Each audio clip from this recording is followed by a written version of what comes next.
porque nós também criamos um Deus à nossa própria imagem.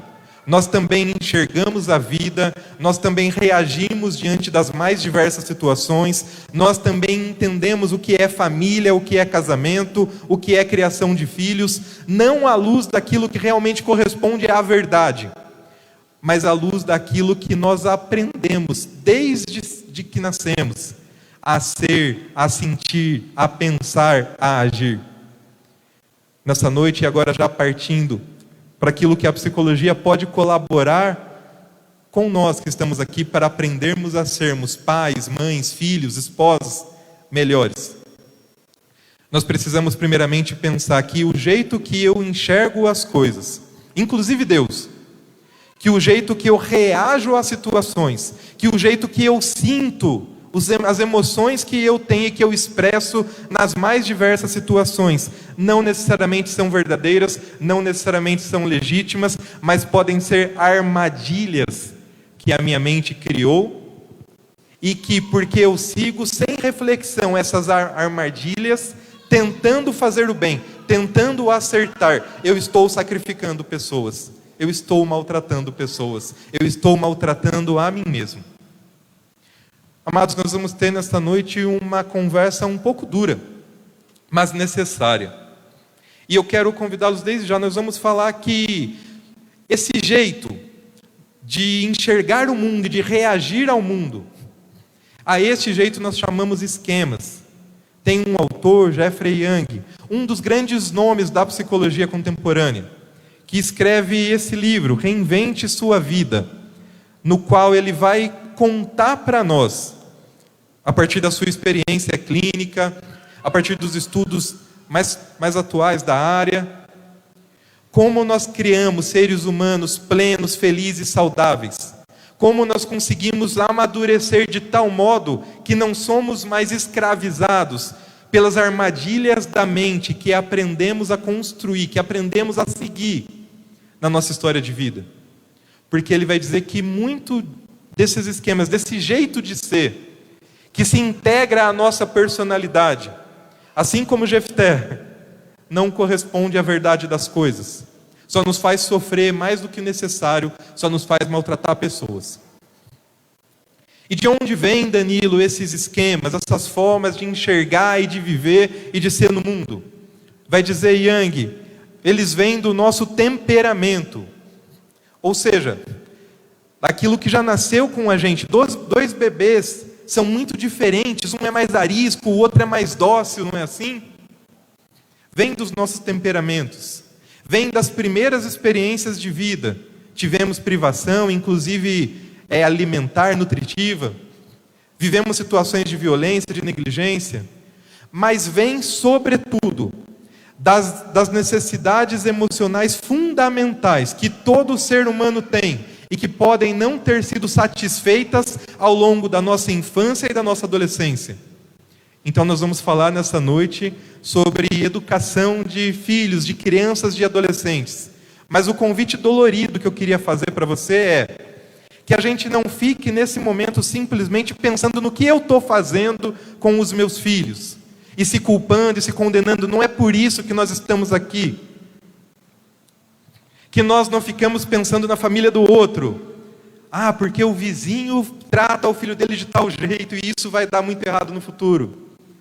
Mas que a gente olhe para os esquemas que nós temos, para os seres humanos que nós somos, porque é a partir deles, assim como Jefté, que nós vamos agir diante dos nossos filhos, dos nossos companheiros, dos nossos amigos. Pensa na criança que você foi. Pensa no pai, pensa na mãe, pensa nas pessoas que participaram da tua criação, nas pessoas que participaram da tua educação, porque você tem uma coisa que nós não fazemos mais atualmente também, como foi feito muito já na história da psicologia, da pedagogia, é culpabilizar apenas a mãe, tudo sobrava para a mãe. E agora a gente entende, não, o pai também participa. A escola também participa. Claro, pai e mãe são as grandes figuras de socialização, aquelas que acompanham ao longo da maior parte da vida aquele filho, aquela filha. Mas a escola colabora com a educação. A televisão colabora com a educação. E talvez a partir de vivências que crianças e adolescentes estão tendo na escola, na rua, isso tudo também influencia esses esquemas. Mas eu quero voltar que as pessoas mais importantes ainda são os principais cuidadores, o pai, a mãe, aqueles que lidam dia a dia com esse ser humano em construção. Então eu te convido a olhar para você como que um espelho e enxergar o que fizeram de mim. Porque se eu sei o que fizeram de mim, e não porque o pai e a mãe queriam errar, Jefté não queria errar, ele errou tentando fazer o certo, ele só foi enganado por uma armadilha da sua mente, mas todos nós fomos maltratados em algumas situações, nós vamos falar delas agora.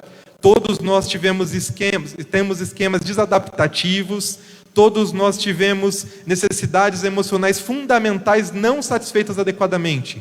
Não porque o pai e a mãe são ruins, mas porque eles não são perfeitos.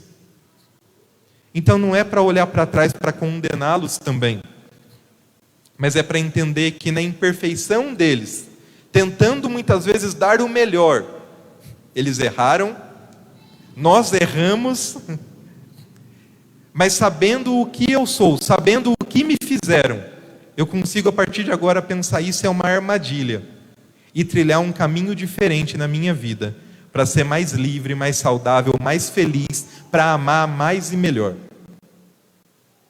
Vocês topam? Então vamos falar das 5 necessidades emocionais fundamentais. E o que a a satisfação dessas necessidades pode causar nos seres humanos, causou em mim e em vocês, porque todos temos, repito, esquemas desadaptativos. Todo mundo aqui sofre por coisa que talvez não precisava sofrer. Todo mundo aqui age muito na emoção quando precisa ser mais razão, ou mais na razão quando precisa ser mais coração também. Nós também não somos perfeitos. E a primeira necessidade emocional fundamental que uma criança precisa ter satisfeita adequadamente é a necessidade de vínculos seguros, de afeto e de proteção. Vínculos seguros, afeto e proteção. Minha gente, eu estou falando de amor. Eu estou falando do pai e da mãe que olham para as necessidades que aquela criança expressa e cuidam dela com amor, com ternura, com enternecimento. Inclusive as necessidades mais básicas, alimentá-las, limpá-las, quando ainda são dependentes, quando ainda são bebês, orientá-las e, sobretudo, protegê-las. Porque se criança é totalmente dependente e é de pai e de mãe, criança precisa de carinho, criança precisa de afeto, de chamego, e inclusive verbalizado. Pai e mãe que verbaliza o quanto o filho é importante, o quanto o ama, o quanto se alegra pela existência dele. Criança precisa ser protegida também, se sentir segura, se sentir amada. Porque a criança é totalmente autocentrada. Hoje, com meus 30 e poucos anos, se alguém me maltrata, se alguém me olha com violência, se alguém me olha com desprezo, eu consigo pensar: isso é um problema dele, isso não é um problema meu. Mas a criança totalmente autocentrada, quando tratada com desamor, com negligência, com violência, não consegue enxergar: meus pais são inadequados. Ela pensa, do seu jeito, no seu universo infantil: eu não sou digna desse amor, eu não sou digna de ser amada. E se torna um adulto o quê? Que tem esquemas, que enxerga o mundo a partir de lentes. Esquemas são quase como que lentes que nos fazem enxergar e reagir ao mundo. Enxergam o mundo a partir de lentes de abandono. Sabe aquela pessoa, e talvez você seja uma pessoa assim, que tem medo o tempo todo de perder as pessoas que estão com você, de ser abandonada, de não se sentir amada, e o outro está do lado, o marido está do lado, os filhos estão do lado, virando pirueta para mostrar que te ama, mas você não sente. Parece que sempre falta alguma coisa. Ah, minha gente, a criança negligenciada, que talvez nunca escutou uma palavra de carinho, de afeto, que nunca teve colo de pai e de mãe, cresce pensando que não é digna de amor. Isso não é racional, isso é quase que automático. As nossas emoções aprendem a reagir assim. E aí, em todas as nossas relações, a pessoa que tem esse medo do abandono pode se tornar possessiva. Ciúme muito está ligado aqui a isso. Casais, e o padre deve atender, eu atendo muitos casais, que tem ciúme absurdo. E o outro, o esposo ou a esposa, não dá o mínimo motivo que justifique, que legitime esse ciúme. Mas é o medo da perda. Mas é esse sentimento de que não sou digno, que não me faz acreditar, sentir, confiar no amor de ninguém. Quanto casamento não acaba porque, por se sentir abandonado, alguém do casal tenta se tornar senhor do outro, possessivo. E quando não é com o marido, é com os filhos. Pai e mãe, que sobretudo durante a adolescência, a juventude, e já com filhos na vida adulta, ainda enxergam coisas naturais da vida deles, como os relacionamentos que eles também estabelecem, como o próprio casamento deles, como uma forma de perda, de abandono.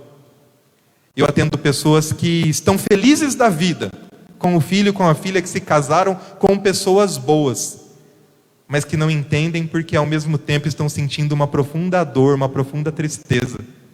Tem depressão que começa por causa disso daqui. A gente precisa entender que isso é uma armadilha da nossa mente. Pessoas que desconfiam de todo mundo, pessoas que sofreram muita violência e que agora, e porque não se sentem amadas e que acham agora que todo mundo quer se aproveitar de você, não confia na sinceridade das relações que estabelece com amigos, com companheiros, com a família. Todo mundo quer se aproveitar de mim, todo mundo quer me passar a perna. Não consegue se colocar com inteireza em nenhuma relação, porque espera o tempo todo que vai ser abusada, que vai ser atacada. Pessoas que se isolam, que dizem que não precisam de ninguém, mas é apenas uma forma de disfarçar, que não conseguem se vincular a ninguém. E por fim, pessoas que têm uma privação emocional tão grande, e você conhece gente assim, que se submetem a todo tipo de relacionamento, porque é melhor um relacionamento violento do que ficar sozinho. Sabe aquela pessoa que você fala, eu não sei como é que ela está com a outra ainda, porque ele humilha ela, e ela continua toda apaixonada. Quem não se sente digno de amor, quem não se ama em primeiro, aceita qualquer migalha. A segunda necessidade emocional fundamental que precisamos ter satisfeitas para sermos seres humanos livres é a necessidade de autonomia. É importante que o pai e que a mãe amem o filho, protejam o filho, mas é importante que eles deixem também o filho crescer, o filho tomar decisões, incentivem as conquistas e os passos que aquele filho está dando. Ou seja, é proteger sem sufocar. Diz um sacerdote que às vezes mãe e pai superprotetores têm um amor que nem da mãe jacaré, que para proteger o filho, a filha, os coloca dentro da sua boca e os abocanha. Crianças superprotegidas, que não desenvolvem autonomia, que não tomam decisões, e claro, eu não estou falando que desde criancinha, cada idade tem um grau de autonomia, cada idade tem uma capacidade de enfrentamento de riscos, mas a criança cujos pais fazem tudo, poupam de tudo, super protegem, muito provavelmente, e alguns de nós talvez sejamos assim, crescem com esquemas emocionais de vulnerabilidade, gente que tem medo de tudo, de dependência, gente que não consegue tomar as decisões mais banais sozinho, E aí no domingo, no sábado, no encerramento, nós vamos falar sobre pessoas que têm esquemas e que estão se relacionando com outras pessoas na família, sobretudo no matrimônio. Imagina alguém que não toma nenhuma decisão, que não consegue dar um passo sequer sozinho, que não se sente seguro para fazer nada na vida. Imagina essa pessoa casando-se e assumindo a responsabilidade de ser ali uma família. Consegue? Não consegue. Depende do outro para tudo. E não é tolerante aos próprios erros. Remói os próprios fracassos. Enxerga tudo como fracasso. Não consegue saborear as vitórias. O personagem da primeira leitura acabou de destruir um exército, mas o seu esquema, a sua armadilha mental, o impediu de celebrar a vitória, a conquista, porque o fazia sacrificar a filha. Pessoas que ficam presas no fracasso. Pessoas que a gente vê que tem um emaranhamento com o pai e a mãe, é essa a palavra mesmo, emaranhamento. É como se fosse um novelo, não é um laço, é um nó. A gente não sabe onde começa a vida da mãe e onde começa a vida do filho. Parece que as histórias estão o tempo todo. Que esposa e que esposo que aguenta isso? Está entendendo por que nós fazemos as piadas com o relacionamento entre sogra e nora, sogra e genro? Por esquemas desadaptativos que carregamos. Por enxergar situações normais como agressões. Terceira necessidade emocional fundamental. A necessidade de limites realistas e afetuosos. Necessidade de autocontrole. Como pai, como mãe, eu tenho que amar, eu tenho que proteger, eu tenho que dar autonomia. A criança tem sim que dar passos com a própria perna, tomar pequenas escolhas, limpar o que sujou, guardar o que tirou do lugar, tem. E essa necessidade de limites é justamente isso. Você pode caminhar, você tem autonomia, mas até aqui, daqui para frente, não. O limite não é uma prisão, o limite nos liberta. Se eu sei que se eu der um passo para cá, eu vou cair no abismo, eu não caminho nessa direção, mas eu caminho livremente em todas as outras. O limite nos protege. Mas o limite gera conflito. Quando a gente põe limite, sobretudo a criança pequena faz birra. Mas tem muito adulto aqui que também faz. Porque a gente até pensa como adulto, mas na área afetiva, nossos esquemas nos fazem ainda reagir como crianças em algumas situações. Mas veja bem, não é limite rígido e realista. É limite realista e afetuoso. Dá para ser firme com amor. Dá para educar com amor.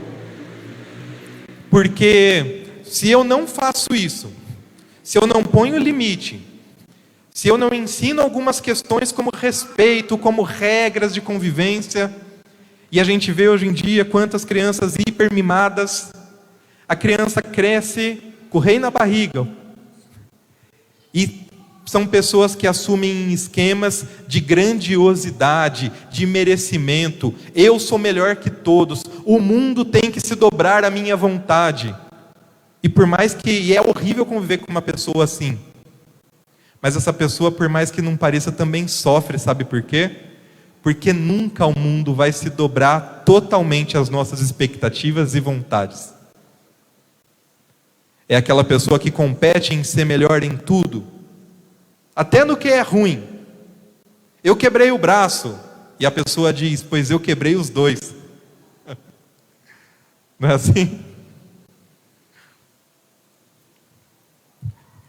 Crianças que não têm esses limites realistas e afetuosos têm muita dificuldade também com o seu próprio autocontrole.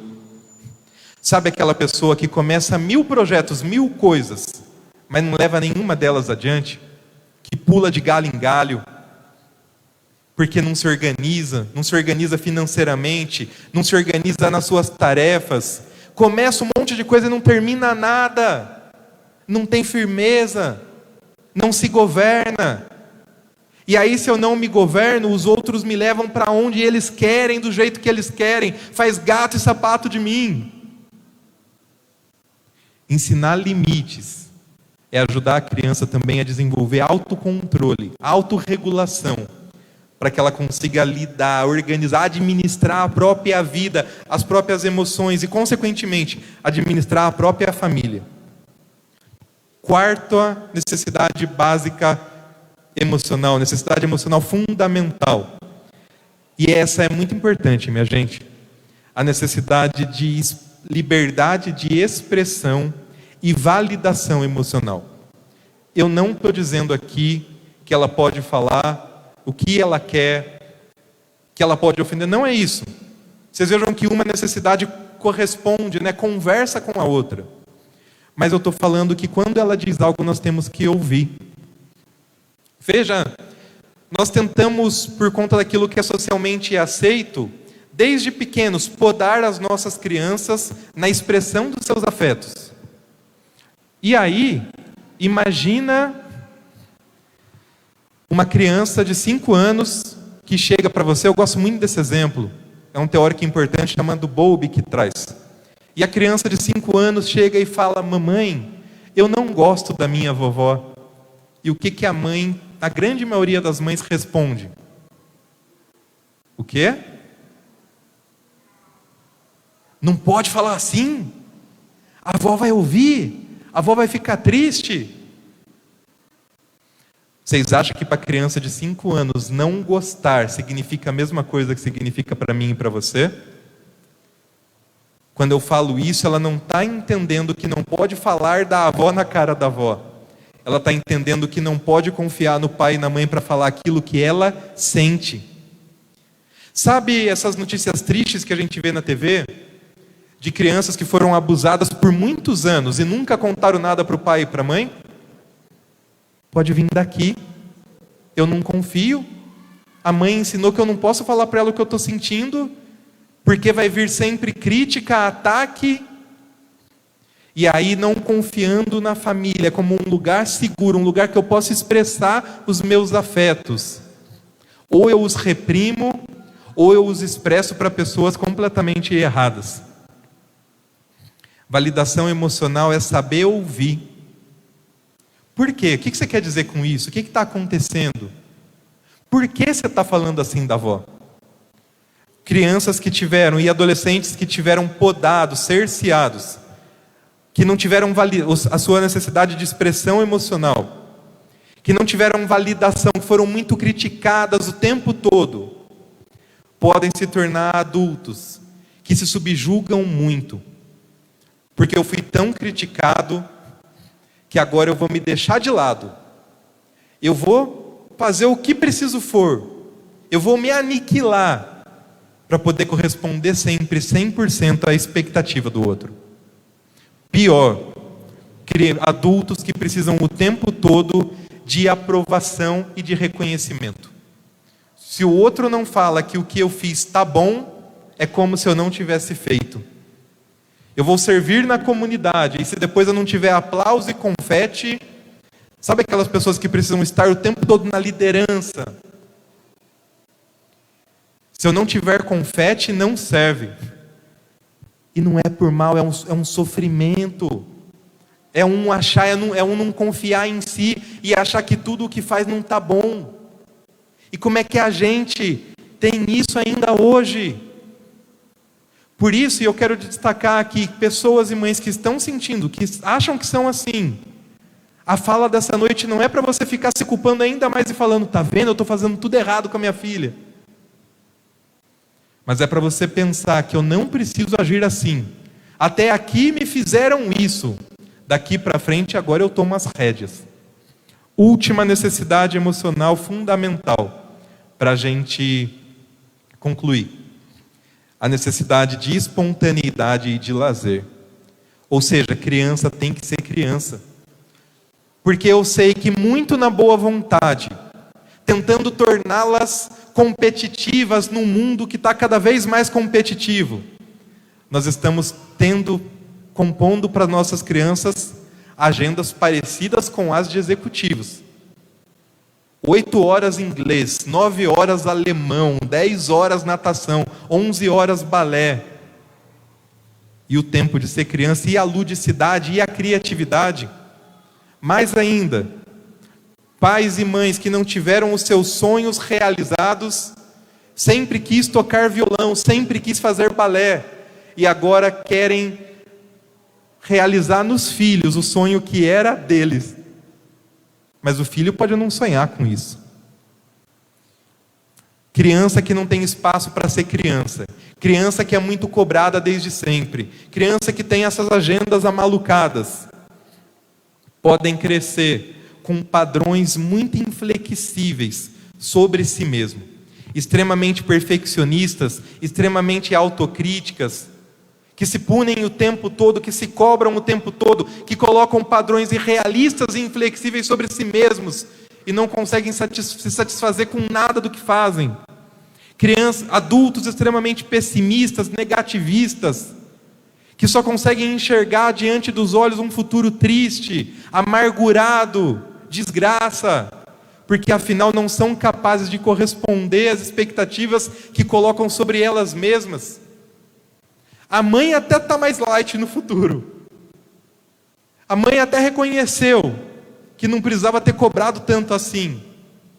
Mas o filho internalizou esse pai, essa mãe, e é como se esses pais vivessem dentro deles, cobrando perfeição em tudo o que fazem. E ninguém é perfeito. Então isso gera adultos intolerantes à sua própria humanidade, minha gente. Adultos intolerantes com ser gente. Todo mundo erra. E não erra porque quer. Não significa se resignar. Então se errar é humano, eu vou mergulhar nos erros. Não. Mas significa conseguir superá-los e voltar a caminhar. Voltar a buscar o próprio aperfeiçoamento. E dentro de uma perspectiva cristã, a própria santificação. Apesar dos erros de outrora.